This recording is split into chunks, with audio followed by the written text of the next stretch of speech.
दोस्त, आपके पास group D exam के लिए 30 डेज बचा हुआ है और इस 30 दिन में आप सब्जेक्ट वाइज एक टारगेट लेकर के चलेंगे, कितना मार्क्स लाएंगे कि आप सेफ रहेंगे। आज मैं बताऊंगा, एक बेहतर प्लानिंग आपके लिए करूंगा, ठीक है, कि आप इतना दिन में क्या क्या पढ़े और प्रत्येक सब्जेक्ट में कितना कितना मार्क्स अगर आप लाते हैं तो सेफ रहेंगे, ठीक है। एक बात और मैं आपको बता दूं कि 2018 में मैंने ग्रुप डी का एग्जाम दिया था, उसमें 78 मेरा रॉ मार्क्स था और 83 मेरा नॉर्मलाइज मार्क्स था। मैंने कभी भी पर्सनल अपने बारे में नहीं बताया, क्योंकि देखिए मैं क्या लाया, मैं 80 लाया, 90 लाया, 100 लाया, माने नहीं रखता है। माने ये रखता है कि मेरे वजह से किसी का सिलेक्शन होता है कि नहीं होता है, ठीक है। आप क्या लाते वो माने रखता है। तो गाइज वीडियो पूरा देखिएगा और मैं एक ऐसे स्ट्रेटजी प्लान लेकर के आया हूँ, शायद आपको बेहद पसंद आएगा और इसको अपनाएंगे तो इतना का गारंटी है कि आपका 30 दिन में कहीं ना कहीं बेहतर स्कोर कर पाएंगे। वीडियो अच्छा लगे तो लाइक कर दीजिएगा, नहीं लगेगा तो डिसलाइक कर सकते हैं, कोई इशू नहीं है, ठीक है। देखिए एक बात मैं बता दूं, 2018 में क्या हुआ था कि जो बच्चे 60 से 65 मार्क्स लाए थे उनका सिलेक्शन हो गया, वो चाहे किसी भी जोन में थे। वो शिफ्ट टफ था, इजी था, वो बात अलग था, लेकिन अगर 60 से 65 मार्क्स लाए थे उनका सिलेक्शन हो गया। अगर शिफ्ट टफ था तो उसमें नॉर्मलाइज होकर 20 से 25 मार्क्स बढ़ गए और इजी भी था तो कहीं ना कहीं 65 से मतलब 60 से 65 मार्क्स में उनका सिलेक्शन हो गया, ठीक है। अच्छा, इस बार आपको इस सब्जेक्ट वाइज कितना नंबर लाना पड़ेगा ताकि आप सेफ जोन में रहे, और कैसे पढ़ेंगे, क्या क्या पढ़ेंगे मैं आपको बताऊंगा। कि आपको सब्जेक्ट वाइज कुछ टॉपिक का टारगेट दिया, आपने उसे पसंद किया। आज मैं इस चारों सब्जेक्ट में बताऊंगा कि आपको क्या पढ़ना है, कितना कितना मार्क्स लाना है ताकि आपका सेफ स्कोर। देखिए मैथ में अगर 15 से 18 मार्क्स लाते हैं तो कहीं ना कहीं आप सेफ है। ध्यान से समझिएगा जो मैं बता रहा हूं, और लाना कैसे है वो भी मैं बताऊंगा। फर्स्ट आपको मैथ में 15 से कम 15 आप लाते हैं तभी सेफ मानिए, और मतलब 15 से 18 मार्क्स लाते हैं तो आप सेफ है। रीजनिंग में आपको कम से कम 25 लाना है, ठीक है, क्योंकि रीजनिंग सभी बच्चे बना लेते हैं। रीजनिंग का कुछ खास मतलब टफ नहीं रहता है क्वेश्चन। अगर आप रीजनिंग में थोड़ा भी मेहनत कर लिए तो 25 से 27 मार्क्स ला देंगे, ठीक है। उसके बाद से अगर मैं साइंस की बात करूं तो साइंस में 25 में आप 18 लाइए या 20 लाइए, ठीक है। ये मैक्सिमम मैं बता रहा हूं। साइंस में सब लोग कवर नहीं कर पाते हैं, साइंस में सब लोग पढ़ नहीं पाते हैं, उतना मार्क्स गेन नहीं कर पाते हैं। मैं मैक्सिमम बता रहा हूं कि आप 18 से 20 लाइए। उसके बाद से जीके और करेंट अफेयर में आप कितना लाइए, 15 से 18 लाइए, ठीक है। ये भी मैक्सिमम है, ध्यान रखिएगा।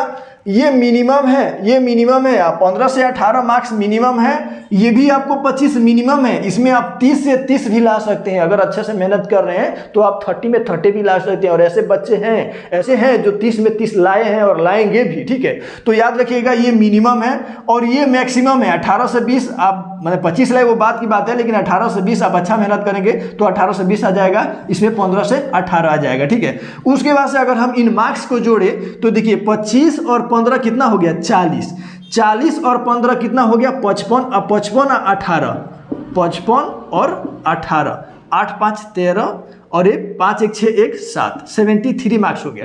देखिए दोस्त 73 बहुत हो जाता है सिलेक्शन के लिए। इतना अगर आप स्कोर कर लेते हैं तो किसी भी जोन में है आपका सिलेक्शन कोई रोक नहीं सकता है, ठीक है। नॉर्मलाइज होगा नहीं होगा, शिफ्ट कैसा रहेगा वो सब भूल जाइए। अगर 70 या 73 मार्क्स आप ला लेते हैं तो आपका सिलेक्शन कोई रोक ही नहीं सकता है, इतना बात याद रखिए। और ये जो मैं टारगेट दिया हूँ, देखिए मैं मिनिमम जोड़ा हूँ 15 और 25, 18 और 15, मैं मिनिमम से मिनिमम जोड़ा हूं। अगर आप मैक्सिमम वाला भी जोड़ेंगे तो कहीं ना कहीं और आपका बेहतर ही होगा। तो आप 70, 75, 60, 65 टारगेट रख लीजिए अपना, मतलब कैटेगरी अनुसार 65, 70, 75 के बीच में आप रहिए। उतना मार्क्स लाते हैं तो आपका सिलेक्शन हो जाएगा।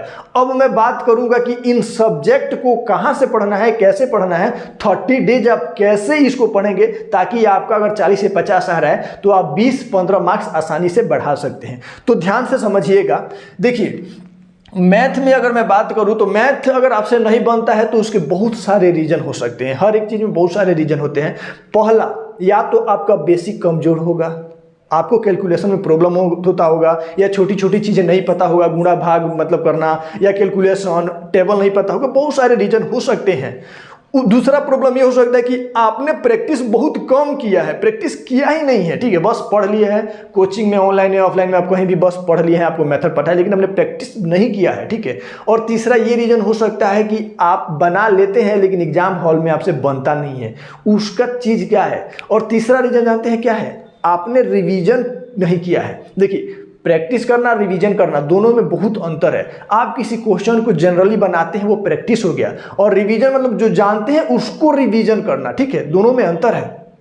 फर्स्ट ऑफ ऑल आप अपना टॉपिक जो सिलेबस है उसको कंप्लीट कीजिए। कंप्लीट करने के बाद से आप क्या कीजिए कि प्रत्येक टॉपिक पे 20 से 30 क्वेश्चन बनाइए, टॉपिक वाइज। देखिए, टाइप वाइज जो क्वेश्चन होता है ना, कहीं बुक से मिल बनाइए, ठीक है। अगर इस तरह से अगर नहीं भी किए हैं अभी तक, तो आप अभी से, अगर आपका मैथ अच्छा है तो प्रीवियस ईयर के क्वेश्चन कोई भी उठा लीजिए। प्रीवियस ईयर ग्रुप डी 2018 का उठा लीजिए, एनटीपीसी का भी। देखिए, मैथ होता है, वो चाहे किसी भी एग्जाम में हो, खास करके रेलवे का, ठीक है। तो रेलवे का आप एनटीपीसी का भी मैथ बना सकते हैं, ग्रुप डी का भी बना सकते हैं, 2018 में लोको पायलट टेक्नीशियन आता है उसका भी बना सकते हैं। किसी भी ईयर का आप आसानी से, ये प्रीवियस ईयर का क्वेश्चन आपको मिल जाएंगे मार्केट में, किसी भी बुक्स में या ऑनलाइन मिल जाएंगे। तो आप किसी भी बुक्स को उठा लीजिए प्रीवियस ईयर का, और उसी को अगर आप पढ़ लेते हैं तो मुझे लगता है कि उस टाइप के क्वेश्चन 15 से कम आपको एग्जाम में नहीं बना पाएंगे, ठीक है। अगर आप सिर्फ प्रीवियस ईयर पढ़ लिए तो 15 से कम क्वेश्चन आप एग्जाम में नहीं बना पाएंगे, इतना गारंटी है। तो आप मैक्सिमम कोशिश कीजिए कि प्रीवियस ईयर ही पढ़ ले। उसके बाद से आता है रीजनिंग। रीजनिंग भी आपको प्रीवियस ईयर ही पढ़ना है, ठीक है। रीजनिंग में मतलब कहीं ना कहीं कुछ अलग नहीं रहता है, वो सीमित उसका टॉपिक है, और उस 30 से 35 ऐसे चैप्टर है जिसमें से आपको 30 क्वेश्चन आएंगे। तो कहीं ना कहीं प्रत्येक टॉपिक में से, प्रत्येक चैप्टर में से 1 से 2 क्वेश्चन आएगा, ठीक है। तो आप उस 30 से 35 टॉपिक को पढ़ लेते हैं तो आपका कहीं ना कहीं रीजनिंग में पकड़ हो जाएगा। और थोड़ा सा अगर आप कॉमन सेंस यूज किए ना, तो आपका रीजनिंग 30 में 30 आ जाएगा। रीजनिंग जब आप 30 में 30 कवर करेंगे तो कहीं ना कहीं बाकी सब्जेक्ट में थोड़ा कम भी लाते हैं तो आपका सिलेक्शन हो जाएगा, ठीक है। तो आपका रीजनिंग में 25 या 27 या 30 टारगेट लेकर के चलिए।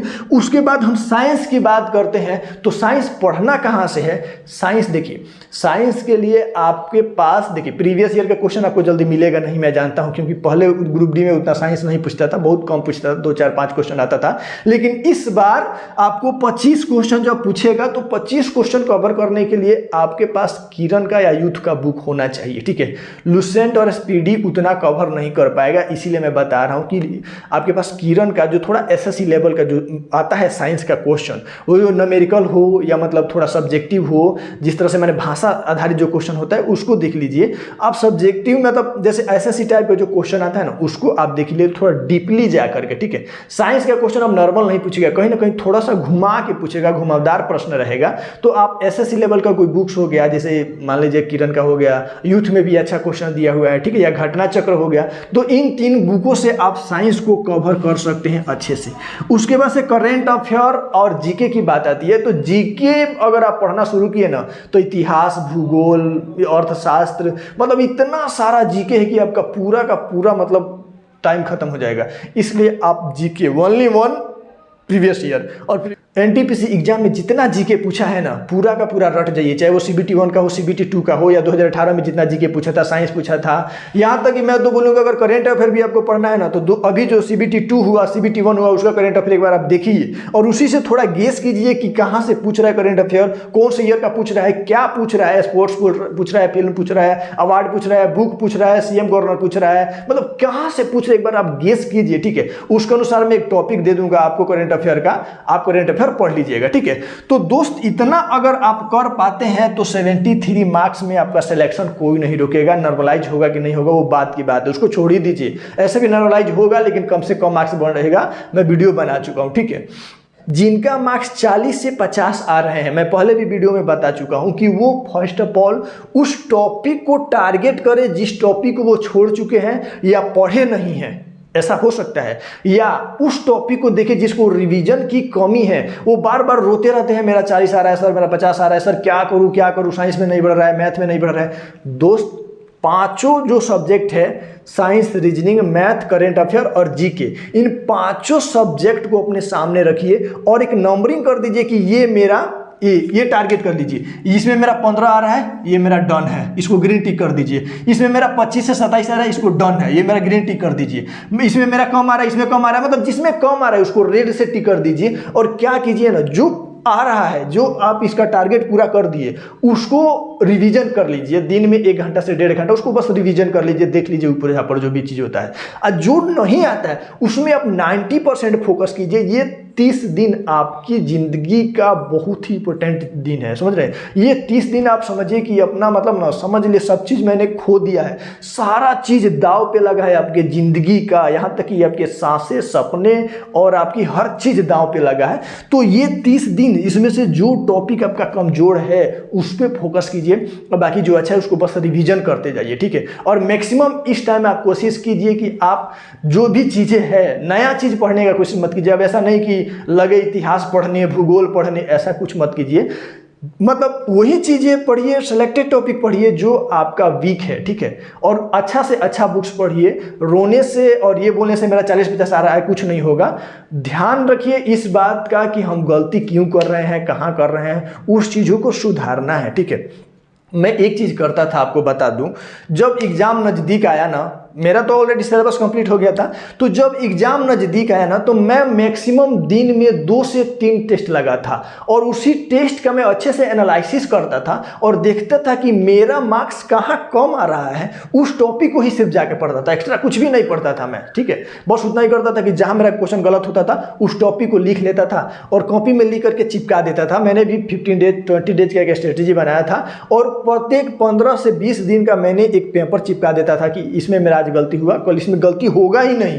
मतलब कैसा भी इस टॉपिक पे कल क्वेश्चन आ जाए, मेरा गलती हो ही नहीं सकता है, इस टाइप के मैं उस टॉपिक को पढ़ लेता था, ठीक है। तो आप यही अपनाइए, देखिए कि जहां गलती हो रहा है उसको तुरंत क्लियर कर लीजिए ताकि वो आपको आगे कोई क्वेश्चन प्रॉब्लम ही ना करे, ठीक है। तो दोस्त, अगर आप ये सब नियम को अप्लाई करते हैं और बेहतर तैयारी करते हैं, ठीक है, तो आपका रिजल्ट इस बार कोई नहीं रुकेगा। बहुत सारे चीज़ें हैं आपको डिस्ट्रैक्ट करने के लिए, तो बहुत सारे चीज़ों के चक्कर में मत पड़िए, ठीक है। अगर मैंने 90 या 95 मार्क्स लाया है तो मैं लाया हूँ ना यार, आपको लाना है। आपका रिजल्ट यहाँ मायने रखता है कि मेरा रिजल्ट मायने रखता है। मैं अभी टॉप हो जाऊँ तो क्या आपका रिजल्ट हो जाएगा, क्या आपका नौकरी हो जाएगा क्या? मेरा टॉप होना मायने नहीं रखता है। मैंने 60 नंबर ही लाके अगर जॉब ले लिया तो जॉब ले लिया, अब मेरी तो कहानी खत्म हो गई क्योंकि मैंने जॉब ले लिया। चाहे 60 पे सिलेक्शन हुआ हो या 99 पे सिलेक्शन हुआ, उससे क्या फर्क पड़ता है? फर्क पड़ता है आपके सिलेक्शन का। आप किसी और का 90 दे के अपना मत सोचे कि अरे यार मेरा भी 90 आ जाएगा, वो 90 वाला मेरे को पढ़ा रहा है मेरा 90 आ जाएगा। नहीं, 90 आप लाओगे तो आपका रिजल्ट होगा, ठीक है। किसी और के 90 या 95 लाने से आपका रिजल्ट नहीं होने वाला है। तो ये बात ध्यान रखिए। मैंने कभी पर्सनली अपने बारे में नहीं बताया, मैं नहीं बताना चाहता। देखिए, मेरे अंदर अगर कुछ भी अच्छाई है तो आप उसको कैच कीजिए, उसको अप्लाई कीजिए और आपको फॉलो कीजिए। अगर आपको फायदा हो रहा है, आपको लग रहा है कि हाँ मुझे मृत्युंजय सर से बेनिफिट है थोड़ा सा भी, तो आप उसको ऑब्जर्व कीजिए। और लग रहा है कि नहीं मुझे नेगेटिविटी आ रही है, मेरे को फायदा नहीं हो रहा है, तो आप मेरे चैनल को सब्सक्राइब करके जा सकते हैं। मैं कभी भी किसी भी कंडीशन में आपको नहीं चाहूँगा कि आप मेरे को लेकर के डिस्टर्ब हो या मेरे चलते आपका टाइम वेस्ट हो, ठीक है। क्योंकि मेरा ये प्रोफेशन नहीं है, ये मेरा मतलब पेशा नहीं है। मेरा पेशा रेलवे है, मैं रेलवे में हूँ, जॉब करता हूँ, भगवान का दिया हुआ, ठीक है, सब ठीक ठाक है। मुझे यूट्यूब से कोई ऐसा नहीं कि नहीं मैं बच्चों को अभी भ्रमित करके उनको मतलब बहला फुसला के उनको सब्सक्राइब करा लूँ और उनका कैरियर के साथ खेलूँ, ऐसा कुछ भी नहीं है, ठीक है। तो गाइज, ये चीज़ें अगर आप पालन करते हैं, इतना टारगेट करते हैं और जो चीज़ें मैंने बताया, ठीक है, वो चीज़ करते हैं तो कहीं ना कहीं आपका सिलेक्शन कोई नहीं रुकेगा। मैं जितना से जितना ज़्यादा कोशिश करता हूँ कि आपको टॉपिक दूँ, करेंट अफेयर का भी टॉपिक दे दूंगा, केमिस्ट्री का भी दिया हूँ, फिजिक्स का दिया हूँ, मैंने एक दिन केमिस्ट्री थोड़ा पढ़ाया भी ना। तो आप कोशिश कीजिए कि कंप्लीट करने का, ठीक है। तो मिलते हैं नेक्स्ट वीडियो में। जय हिंद।